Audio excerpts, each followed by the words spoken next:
Welcome to the Power of Design podcast. My name is Jack Osa. I'm an architect, born and raised in Colombia, South America. Years ago, I migrated to the United States to follow my dreams, and today I'm the founder and principal of OSA Studio, a multidisciplinary architectural design firm in Charlotte, North Carolina. In this podcast, we talk about design, business, creativity, and the inspiration we need to create an exciting and powerful built environment.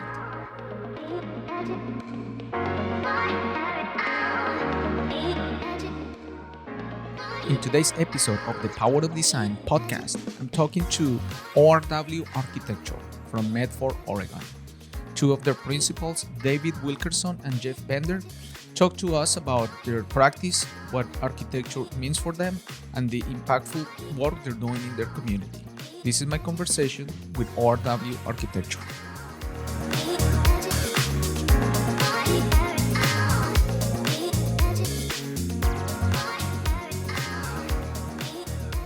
Welcome to another episode of the Power of Design podcast. I'm very excited about our episode today. I'm talking to a couple of great architects, and I've been doing a program in the last probably 3 or 4 weeks with Goldman Sachs called 10,000 Businesses. And during this program, I've met David Wilkerson with ORW Architecture, and he's been very helpful to me. We had great conversations. He's got a really nice farm, really great work, and I'd love for you guys to meet him and we learn more about his firm.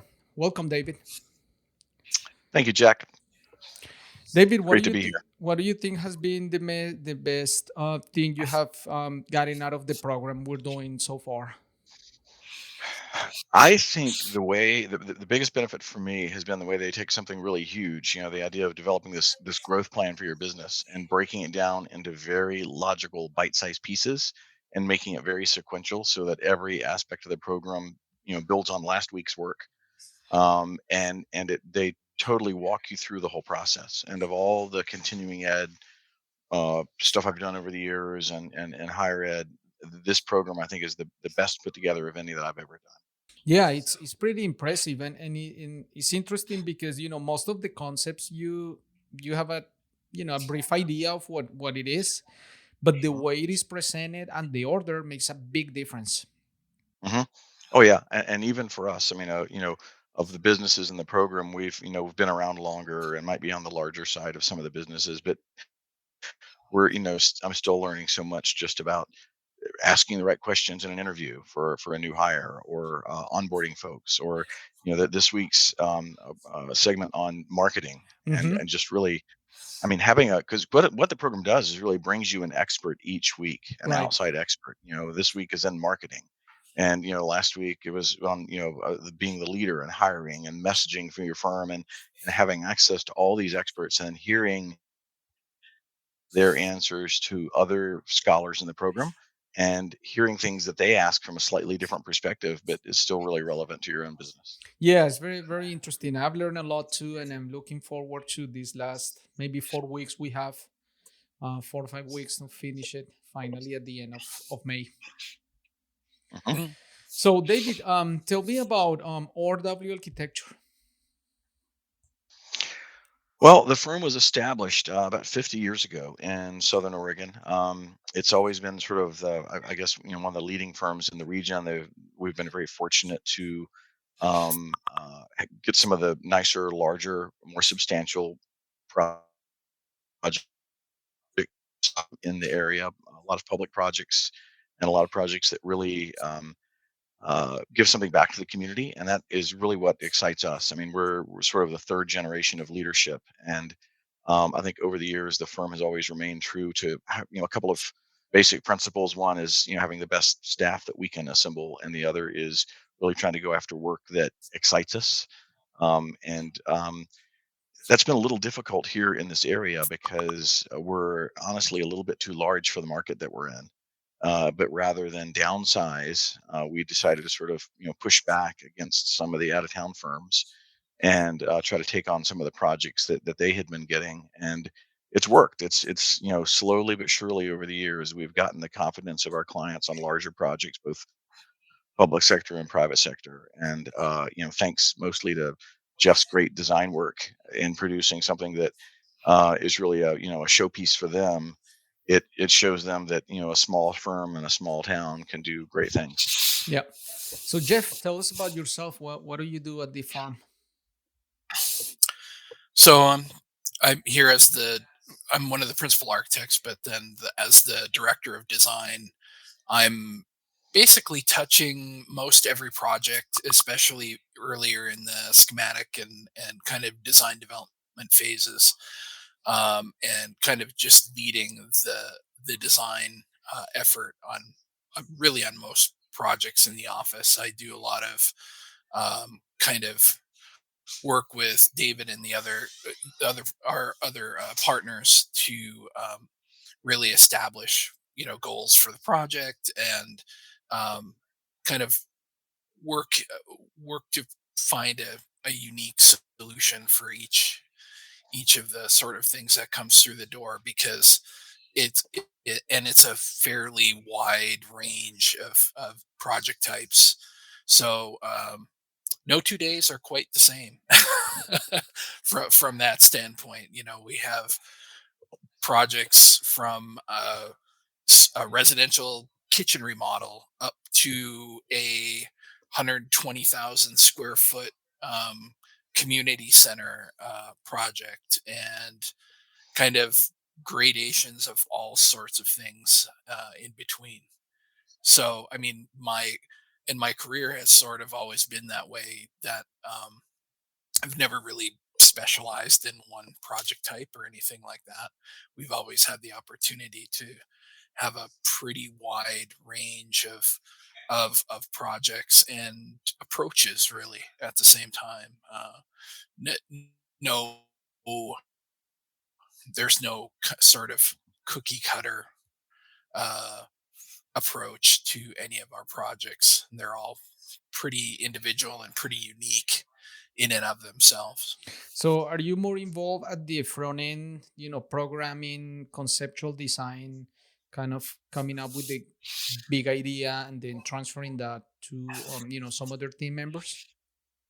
hmm Yeah, pretty much. So I'm working to kind of get those things established. I also kind of, mm, I act as the de facto project architect as well. So throughout projects, I'm kind of touching in with the various team members to make sure that as the projects progress, that those things that we talked about and established at the beginning of the project is kind of like the guardrails, or the big idea, the guiding light, as it were, that always stays in everybody's kind of field of vision, and we're always kind of moving towards that. I would say that from a big picture standpoint, those big ideas, um, given the nature of what we work on and where we work, sometimes they're fairly kind of simple, simple ideas where it's not high blown conceptual architecture, but sometimes it is Hmm. as well. So we have the opportunity to really kind of see projects from both sides. Some have a very simple kind of conceptual grounding, and others, are a little bit more involved. But I think in the end, they're all pretty, kind of down to earth sort of ideas and projects. We deal a lot with just the idea of this environment that we live in is fairly unique, and we have fairly unique history here as well, with kind of the timber industry and a lot of agricultural industry as well. So it's a fairly rural place, but we also have a lot of other institutions, the Oregon Shakespeare Festival, for instance, or the fact that we're kind of a regional medical uh, provider for much of Southern Oregon and Northern California. So, there's a lot of different things happening in this fairly small city that you might not expect to be going on here. Interesting. So, Yeah. David, can you tell me a little bit about your role in the firm? Well, as I'm sort of I take the lead in our marketing activities and client outreach and developing new client relationships. And part of that is because I've been here longer in this position and have just have had the opportunity to develop some really strong connections in the community through different organizations that I'm involved in. And so I think recruiting new clients, new projects is part of what I do. Turning leads into projects, turning ideas into projects. I mean, we had a client who approached us a few years ago with a housing problem for their staff, and we're working on actually providing a housing solution for them. And it wasn't something they'd even thought about doing until we were batting around the ideas. So I guess that's one of the things I'm proudest of is the projects that we've helped sort of conceptualize. And the other thing I do is really just sort of strategic visioning for the firm and kind of looking, where do we need to be a year from now, 5 years from now, 10 years from now, in terms of both our project workload and our staffing, and the direction of the firm. And I'm really fortunate to have three great partners that support me and everything I do, and we really operate by consensus. And so there's a lot of communication between the four of us in terms of, hey, I just met this potential client last night at a fundraiser, and they have a project coming up, um, and I also am involved in some smaller projects. I can't really be deployed as a project manager per se, but there are some small projects or projects for certain clients that I will really keep my hands in. One of the hallmarks of the firm is that we have a principal involved through the project from the beginning to the very end, which with larger firms that our clients work with, that's not always the case. They may get passed off to an intern and you don't ever talk to a principal. And so Mm. I attend a lot of meetings with our project managers.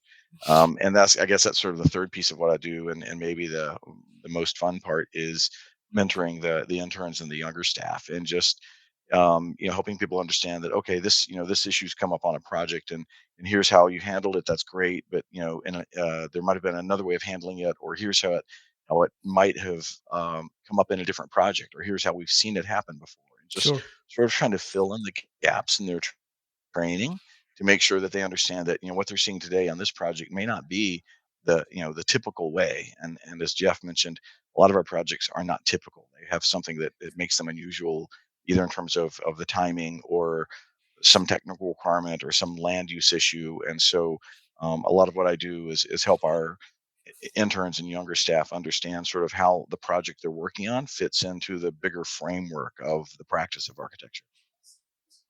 I would say, Interesting. David, one of the big things that you're able to do, and I'm usually honestly always amazed, is a lot of times to be able to sort of conjure projects out of thin air, to engage with clients in a way, um, and kind of suss out what they're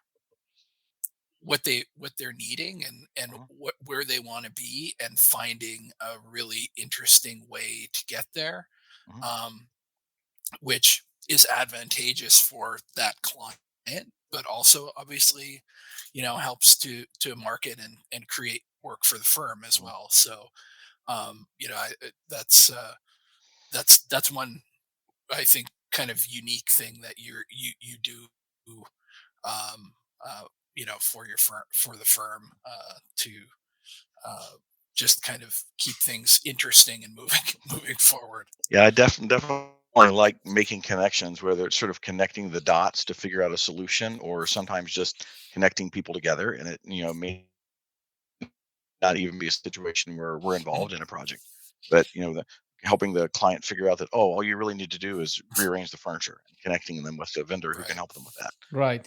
Yeah, it's I really enjoy that. That's awesome. How did you get to this position, David? Because I know, there's probably a long history of work and experience to be able to get to a place where you're, leading these efforts, looking at the future. Um, can you share a little bit about your career and your background? Mhm, mhm. I'm originally from Virginia, from the southwestern part of the state. Went to the University of Virginia and practiced architecture there in Richmond for about 9 years. And then had the opportunity to move to New York City to support my wife in her career. And so worked in New York City for about 8 years, did corporate interiors, worked on some larger projects. Really, really enjoyed the energy of and the pace of the city and everything that goes into practicing there. But really was kind of looking for something a little bit different. We were looking to start a family and did not think we wanted to do it at that kind of pace and work hours. And so it was actually at an AIA convention where I met my partner Ken Ogden, who's now retired from the firm. And he suggested that we, take a look at Oregon. We had never really been past the Mississippi to speak of. Wow. We were but yeah, that opportunity, to move out here and kind of take that big chance, really kind of, led to where we are today, and the position in the firm and kind of the growth.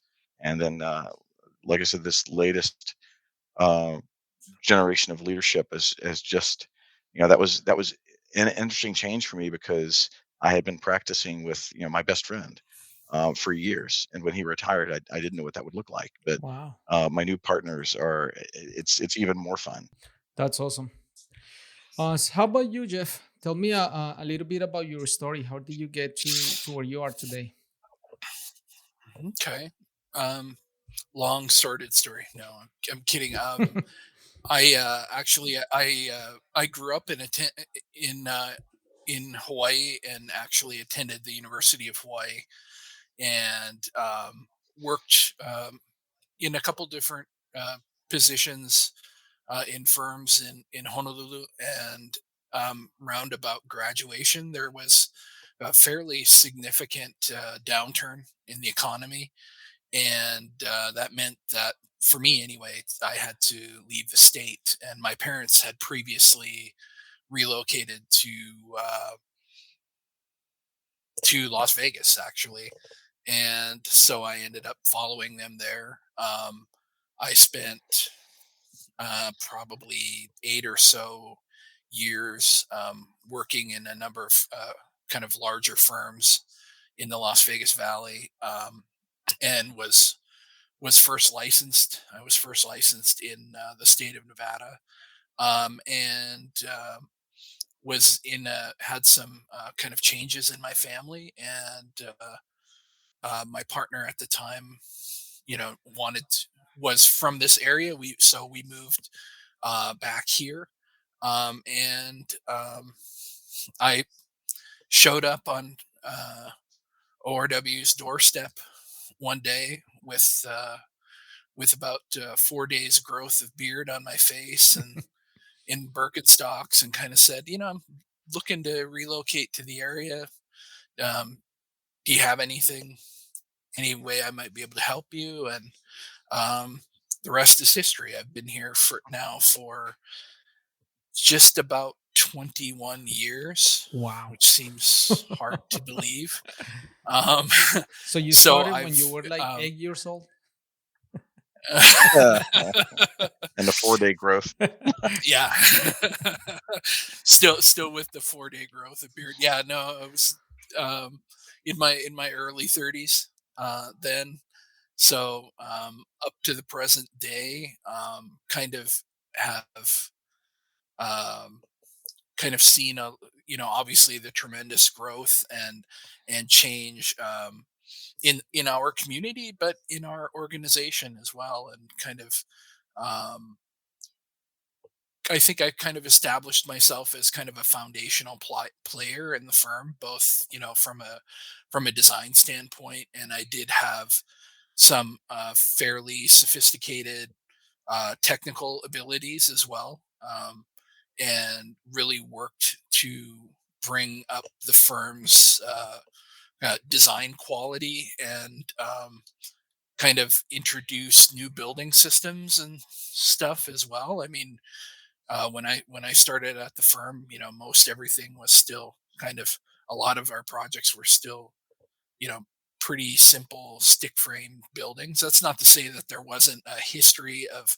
larger projects in the firm, but we kind of went in a little bit more sophisticated direction, and the rest is history. I mean, it's been a great 20 years, and it'll be interesting to see what the next 20 years holds, and how all that works out. I always say, half jokingly, partially because I've had poor retirement planning, and you know but a great deal of it is that I love my job. Yeah. I love you know the folks I work with, and I always say, I'll retire the day they kind of they kind of drag me out. Either that, or kind of take my alarm code away. Yeah. One way or the other. What's your favorite Yeah, building or architect that you admire? Hmm. One that just kind of leapt into my mind was actually here in the Northwest, is a building, uh, kind of a building by Stephen Hall, and it's the St. Ignatius Chapel at the University of Seattle. Just an absolutely stunning building, both kind of, again, from a conceptual and kind of technical standpoint as well. It's um I'm not a religious person, but it's probably one of the most spiritually touching spaces Yeah. I've had the I've had the pleasure of visiting. That's the one that really stands out to me. I love uh, Stephen Hall's work. I love kind of a lot of folks in his generation, but what I consider to be kind of foundational art, architects in kind of that I learned the most from. I mean, Frank Lloyd Wright. I mean, there's kind of no getting around that. And kind of a lot of the modern masters, Corbu, um, folks of that nature. I mean, folks I would hope to emulate. And also, a lot of, I've learned, kind of a lot more in terms of just regional architects. Um,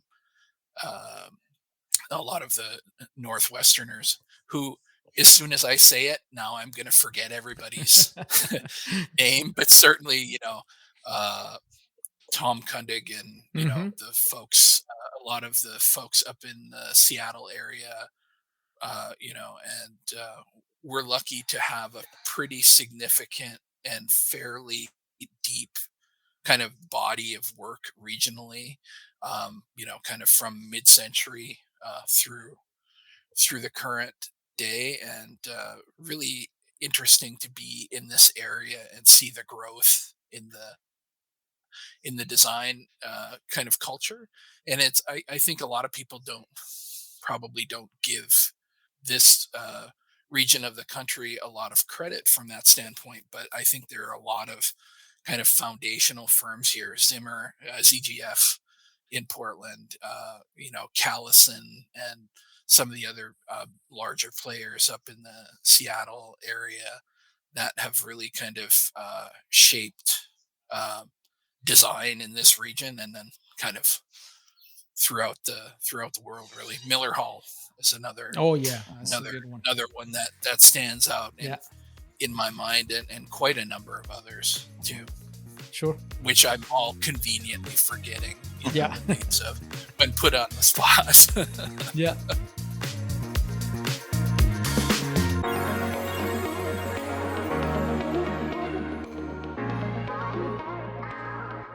The Power of Design podcast is brought to you by OSA Studio, a multidisciplinary design firm Focused on creating impactful experiences through the power of design, we partner with our clients to create buildings, interior spaces, brands, and strategies that help you deliver a successful project. As a minority-owned firm, we are committed to building a diverse platform of curious and driven design professionals so we can together pursue our full potential. For more information, please visit us at www.osastudio.com.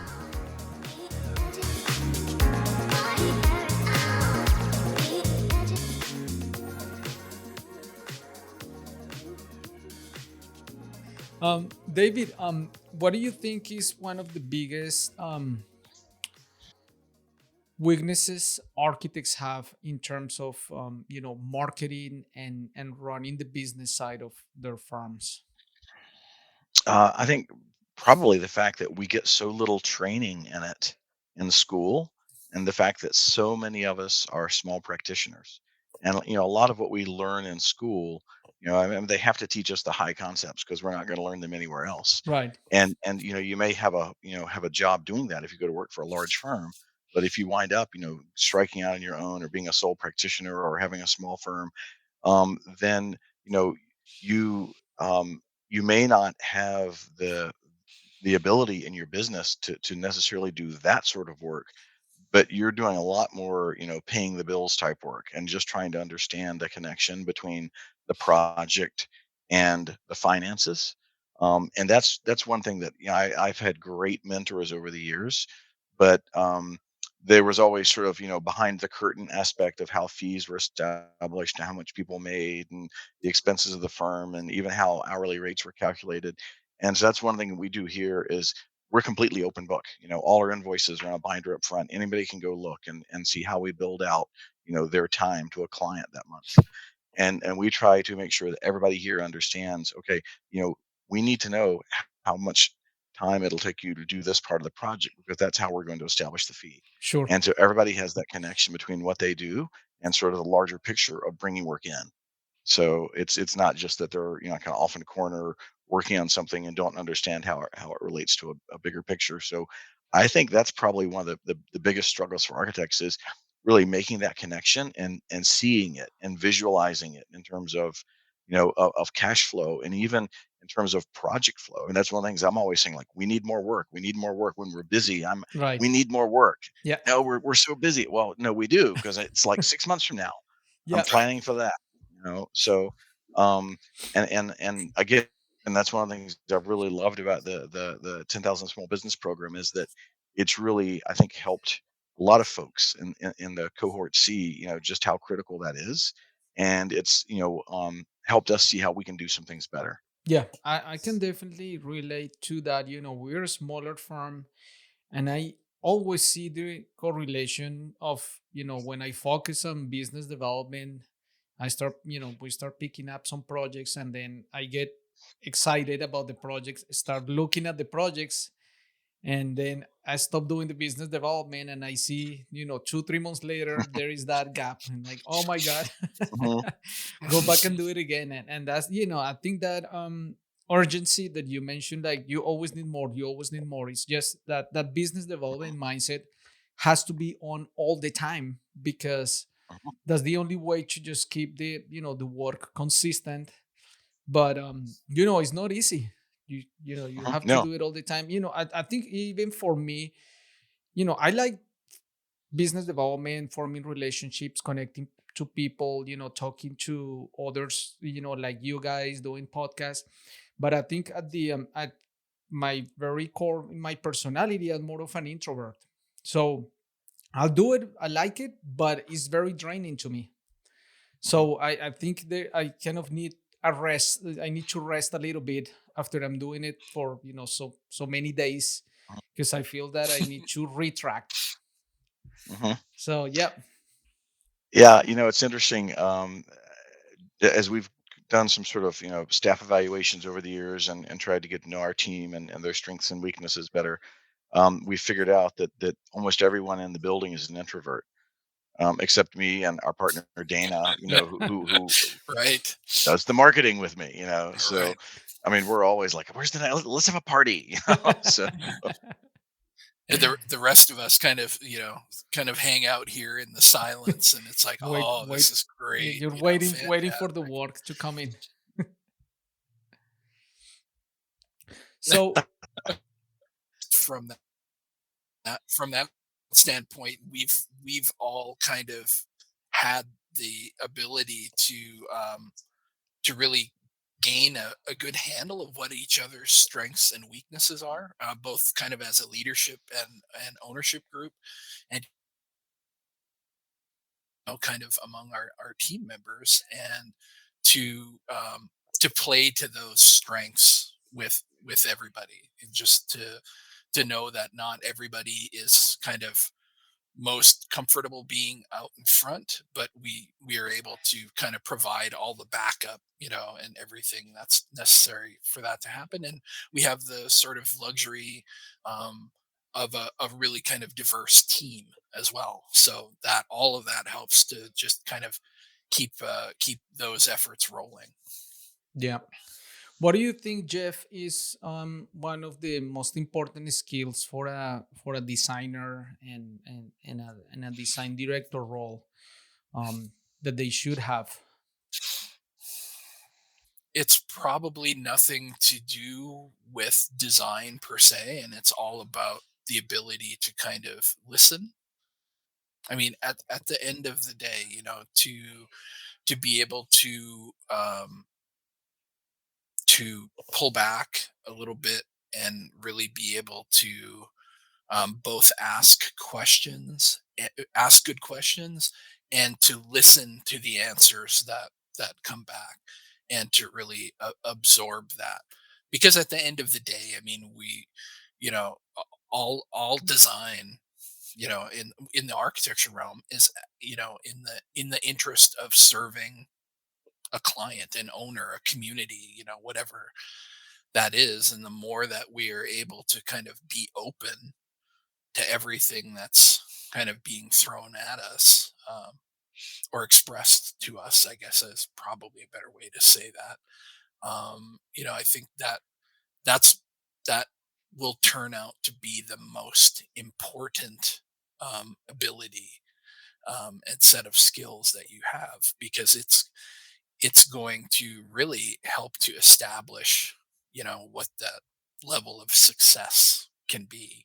Is Does this project in the end, no matter what it looks like, no matter how well the roof drains, at the end of the day, there is this kind of set of, expectations that were established, by the client, by the owner, again, by the community. And when all of those have kind of come to fruition, you can kind of look at the project as being successful. Yeah, And in that ability to listen, there's a kind of a, I say, the ability to be open, that I don't approach any project as kind of knowing what the answer is, that I'm going to be sort of, guided to that place, either from, um, what I learned from the client, what I learned from the users of the building, all of those, sorts of things. So, it's more about establishing that rapport and ability to understand the project, and the owner client on that level. yeah. I feel that's the only way to learn that lesson is through experience, because I think when you're just starting the profession, if you have some design skills, we're so desperate to provide the solution that sometimes we skip the client's requirements. And I understand where that's coming from, because I used to think like that. And maybe I do sometimes still, because you kind of have, that could what could be good. You have some answers, you have some preferences, and it's really hard to detach from your own thinking and your own preconceived ideas. It's a battle. And I think just giving that up and say, and as you said, letting the process drive the solution. That's when projects become very powerful, because we want to impose our own agenda on the Right. process, on the client, on the look, which Right. is fine as long as that agenda is responding to the specific client's needs. Right. Yeah. And I always think about it. Somebody will ask me, you know, what, what, what sort of style, going to questions of style, or, kind of, oh, what's the word I want to use? Kind of more conceptual grounding for projects. And I'm like, well, that's all great. And, that's fine. But, there's something deeper than what I probably bring along and have bouncing around in my head every Right. day. Yeah. I have a language that I speak, I think, to a certain extent, but um that converse that has to be a conversation. It can't just be me, you know, kind of putting forth an expression and kind of going, you Sure. know, how does Yeah. that work? No, it the pro every project is going to be more successful if that is grounded in all of the kind of the life of the project, as opposed to something that's like something that Jeff kind of just thought up on that day. Yeah. Our, And go ahead, our David. partner Dana, sorry, our partner Dana reminds us that we know the how because we've been trained to be the experts, but the clients know the why. Mm, that's a good one. Mhm. Yeah. Yeah. Yeah, no, that's great. Yeah, it's at the end of the day, it's about the why. Yeah. Mhm. I mean, it, that's everything. That Yeah. that really is everything. Yeah. David, what do you think is the biggest challenge your clients are facing today? Today, I think without a doubt, it's construction costs, and in addition to all the pressure on the construction economy by the pandemic and material shortages and all the supply chain issues.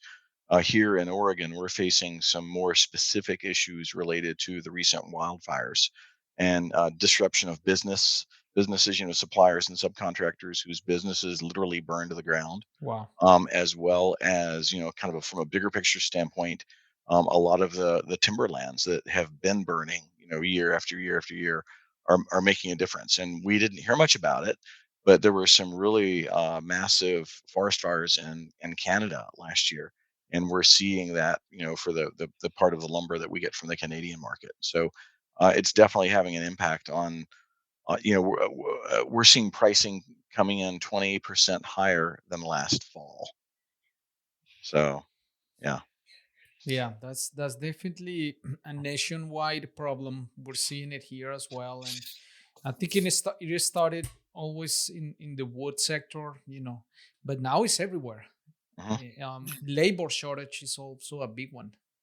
Yeah, yeah, we have a really severe labor shortage in the skilled trades because there was a real focus about 10, 12 years ago to send everybody to college or to give them a career in the healthcare industry, and the colleges, community colleges, high schools sort of winnowed down the trades that the construction trades training, and we're seeing that, and so a combination of young people not coming up through the ranks, and then a lot of the older, more established businesses were wiped out during the Great Recession or didn't come back, or new businesses didn't start up after Yeah. that.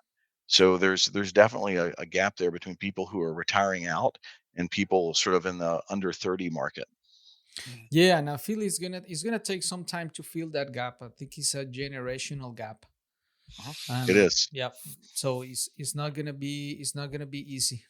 Mhm. Yeah. Definitely. Yeah. Jeff, what do you think, or what would you expect to be the future of ORW architecture in the next 5, 10 years? It's a good question because we've thought about it a couple of different ways. We David has, as he kind of mentioned, in the area of strategic thinking, we're like, well, we can continue to be who we are, where we are. And that means that you know, we may or may not be successful in this market. None of us has a good crystal ball to see, what the future of Southern Oregon is, and kind of like where we work and reside. And the other ideas we're playing around with are, how do we form more strategic partnerships, either with other design professionals, or um, even other kind of like client groups that can help to take us beyond, the place where we live, right? To grow the business beyond that, and perhaps look at uh, more of a kind of specialty, becoming more specialized, I Mm-hmm. guess is what I want to say. Because right now we function mostly, as I said, we're very much generalists. We do small residential projects, we do medium-sized commercial projects, we do public work, and at all different scales. And everybody we talk to says, well, you need to be specialized. You need to be specialized, and you need to kind of expand your geographic focus as well. So we're really kind of, I don't want to say struggling, but that's the kind of work that we're doing now, is really to see what our focus wants to be for the next 5 to 10 years, and whether or not our continued work takes us more outside of the valley and into a larger kind of region, and whether or not we continue to do the types of non specialized projects that we do. David, kind of said at one point a couple years ago, and it was very apt. In some ways, um, complexity is our specialty. We Mm-hmm. do a lot of, because of where we are, we end up doing a lot of renovation projects, especially in the public sector, repurposing existing buildings for new uses and things like that. And that's all fine, but those projects usually are not as simple as moving one group of people out and moving another in. Usually there's fairly significant structural and mechanical renovations that have to happen to accommodate these different uses. So um, yeah, it's interesting to see where things will be going, and what our reach will be. And I not to dodge the question with like a really definitive answer, Sure. but right now, we really are at that place where we're asking a lot of those questions. And David has the advantage of the 10,000 small business, to kind of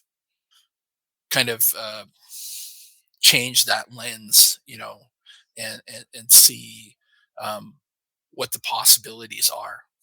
Because I think it's really easy for any of us to kind of get complacent and say, well, ORW in 5 to 10 years is going to be much the same way it is now. But I think we all, we're all open to kind of seeing beyond that, and taking it out a little bit. Awesome. David, do you think is the future of the design and construction industry? I think there's going to be, you know, a continued trend towards more and more collaboration and blurring of lines. And Jeff mentioned these strategic alliances. We're already doing that with contractors. A big chunk of our work is design build, or on a CMGC approach, with the client, bringing the contractor on board during the design phase. I think that will continue, and we'll get the kinks worked out of it. Um, I think that the architect's role has been changing, and honestly somewhat diminishing pretty much from the day I entered the industry. And architects are still trying to find a way to remain relevant, and I think that hopefully we're now at a point where people understand that this is not the guy in the cape coming into the room to give all the answers and dictate the solution. It's, we're here to listen. We're problem solvers. And I used to teach a design course to middle schoolers, and just reminded them that, architecture is really about problem solving. And, Yeah. and, we communicate that solution through our drawings, through renderings, through construction documents, whatever that may be. And I think we really need, as an industry, we need to be a little more proactive in making our voices heard, because that's really what we do differently than what the other design team members do, or the contractor or the client is. We're the masters of out of the box thinking, and coming up with solutions, again, strategically, or just in a more visionary way, to help the client see where they want to go. And I hopefully that's, we'll embrace that as a profession. Awesome. Well, David and Jeff, thank you so much for your time today. I learned a lot. This is very exciting. I'm very impressed with your work. I invite everyone, go to orwarchitecture.com. You guys have really good work, and I know you guys are making a big impact in Oregon, and I know there are big plans, and you will probably expand nationally. And I'm very, very proud of the work that you're doing, and I look forward to staying in touch. Excellent. Well, thank you for having us today, and thank you for your kind words, especially about our kind of about our work. So really appreciate that. Thank you. Yeah. Absolutely. Thank you again for your interest in the firm and the work, and for also just providing me the opportunity to kind of compare notes with another practitioner in the industry. And definitely look forward to meeting you in New York City in a few weeks. Awesome.